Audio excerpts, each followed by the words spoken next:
hurmatli obunachilar, mana bugungi kunga 21 kilovatlik quyosh panellarimiz ishga tushdi. Mana bu 602 SK firmasi ishlab chiqarilgan gibrid inverterimiz. Sotish tizimi bor. 602 15 kilovatlik inverterimiz Deya nomli inverterimiz. Bu setvi bez akkumulyatorlari. Bu faqat sotish uchun mo'ljallangan inverterimiz. Hozir mana soatimiz 10dan o'tyapti, lekin bu yerda 10:44 kilovat chiqaryapti. Bunda esa 4 kilovat. 4 kilovat. Hozir pik paytda xudo xohlasa 21 kilovatga yaqinlashadi.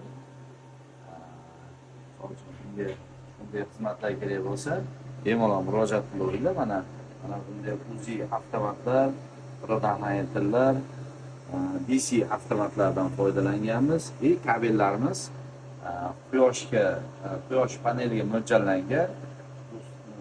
Ikkita izolyatsiyadan iborat, issiqqa chidamli, o'tga yonmas kabellarimizda. Bateriya qilmaydi. Tom tuniki tomlarda ham unchalik bateriya qilmaydi. Yaxshi kabellardan foydalanganmiz.